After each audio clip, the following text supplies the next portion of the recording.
to the microphone. Thank you, sir. Thank you very much. Let me stand on the protocols already established, but it would be proper to recognize His Excellency, the Vice President of the Federal Republic of Nigeria, Senator Kashim Shettima. It is also proper to recognize the Governor of Delta State, all the governors here present, all cabinet ministers here present, and of course the traditional rulers and the keynote speaker, Dr. Ngozi Okonjo-Iweala. In a proper setting, there should be no other speech after the keynote speech. But because I find myself in this space, I will say only the following things, then I resume my seat. Number one, that I thought about the subject that I was told to speak about, and I've written a full-blooded paper which will be availed to you. Number two, that in many ways the speakers who have come before me have identified the critical issues that are relevant to the development of the Delta State. However, it is important to point out a number of issues that I consider critical when I look at the continent of Africa and our inclination to gloss over certain critical things. Many times when we talk about Africa, and I say so because Delta State is a state within the Federal Republic of Nigeria, which is one of the 54 African states. We are quick to say that we are 1.4 billion. That is all very well. But the question that we must ask ourselves is, what are we doing about the 1.4 billion? As I speak to you now, I invite you to see what is happening in Morocco and the young men and women who are running away and dying trying to go to Europe, which tells us this: there is a lot to be done in the continent. And that is what gladdens my heart, that in your own small way here in Delta, recognizing as you do that Nigeria must be built state by state, you are beginning to recognize the areas that ought to receive attention. You are recognizing that oil must be utilized, and you, Mr. Governor, did tell us that you are aware of what the Norwegians have done, that they now have a sovereign fund of nearly 3 billion or 3 trillion United States dollars. The question that you must therefore ask yourself, will you do that here in the Delta State? We have been told that when we talk about oil in Nigeria, you are the oil state in Nigeria. The question is, are you using the oil resources and comparing yourselves not with other African countries? It is the Ugandan president who said, and I've always agreed with him, that there is the tendency in Africa to compare ourselves as dwarfs compare amongst themselves who is the taller one. Because at the end of the day, they are all dwarfs, even if one is an inch taller than the other. I want you in Delta to compare yourselves with others.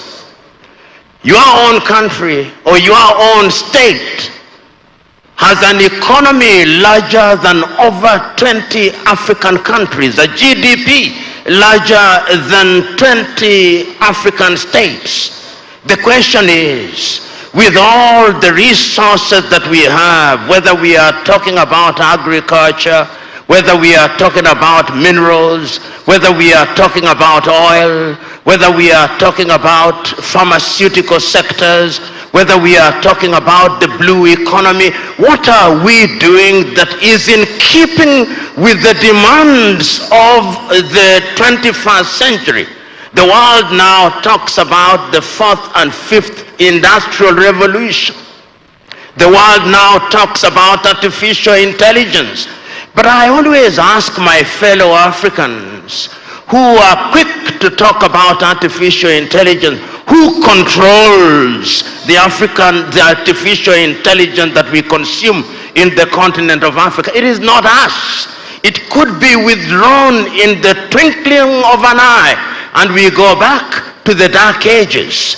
So the question is, as you are here in Delta, having identified the critical areas and the strengths that you have as a people, what will we do?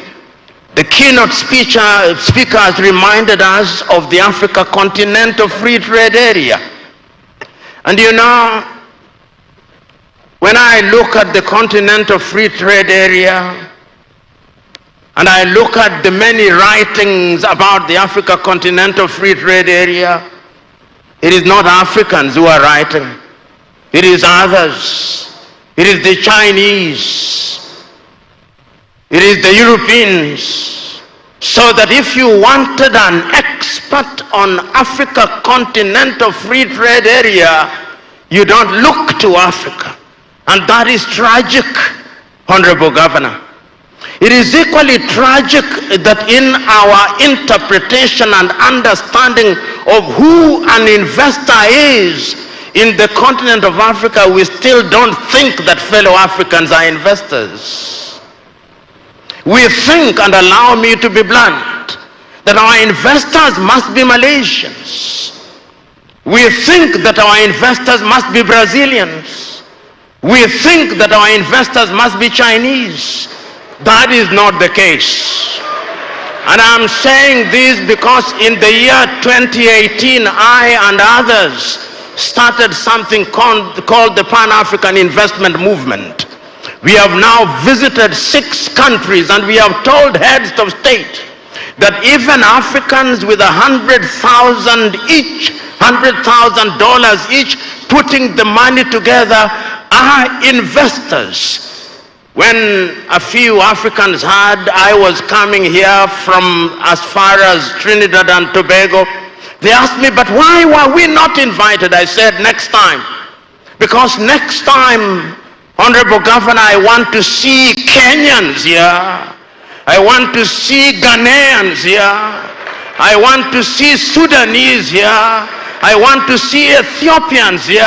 I want to see Moroccans here. I want to see Egyptians here, because Africans must begin to believe that they have both the intellectual and financial wherewithal to participate in the development of their continent. Because it is only when we do so that our friends of goodwill from Brazil, our friends of goodwill from China, our friends of goodwill from Europe, our friends of goodwill from the United States of America will begin to believe that the relationship between us and them is symbiotic rather than parasitic. And I'm submitting to us that many times what we call development is not development, is parasitism. And I am urging you, my brother, as you serve as the governor of Delta, you are doing a good job, but that job can be better. That job can be an African job. That job can give meaning to Africa Continental Free Trade Area. That job can have meaning to Africa Agenda 2063, but a number of critical issues must also be done by the Nigerian federal government. We must allow people to move freely within the continent. Your Excellency, the Vice President, Nigeria is the biggest economy in real terms in sub-Saharan Africa. I look forward to the day when, if I'm an investor in Delta, I want to invest in the blue economy, I want to invest in any area, I can take my plane from Addis Ababa in Ethiopia and arrive here in Asaba without a landing and exit card. I look forward to that day. I look forward to the day when there will be no visa for an African coming to this country. Because when you are big, the expectations from you are big. When we talk about Europe now, it is possible to move from Bratislava in Slovakia to Lisbon in Portugal using one currency. But here I move from Nigeria, then there is the CD. Then I move from there, then there is the dollar. We cannot run an economy where we are so fragmented. And God has placed you, because I'm told you are a godly man, in a unique position. You are entitled to celebrate what is happening here in Delta. But it must be a contagious positive thing. You must contaminate Anambra that they do the same thing.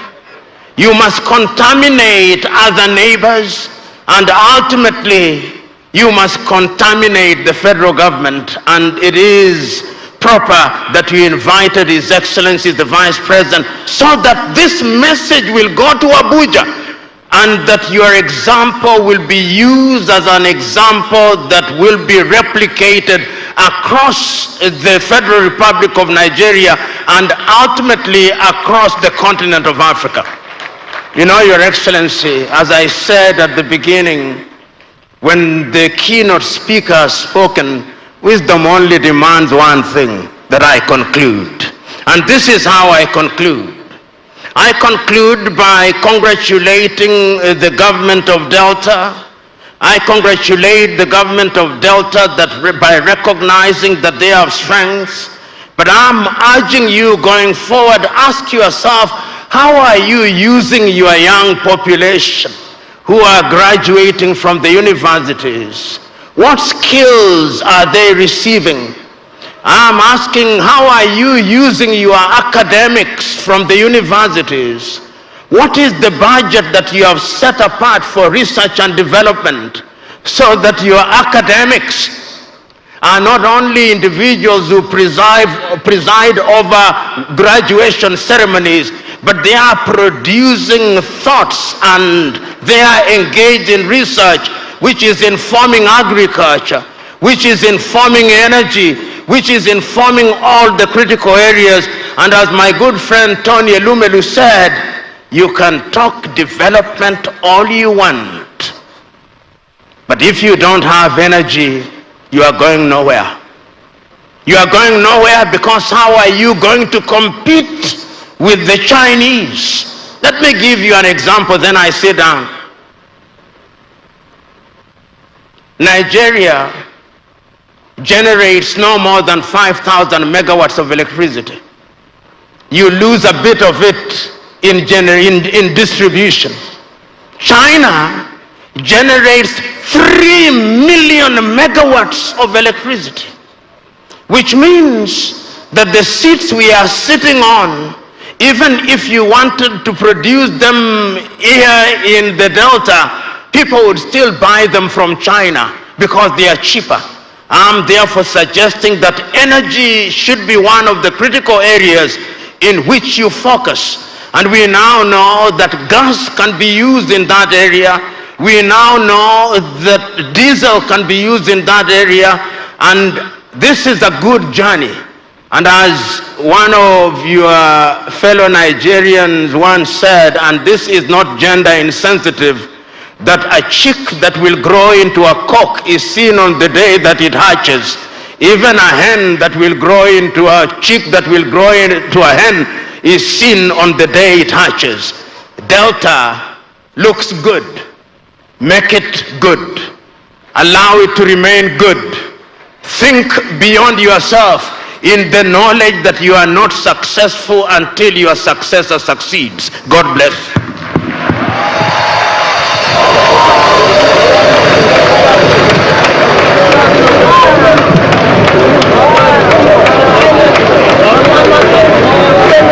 Where is the music? Where is the music?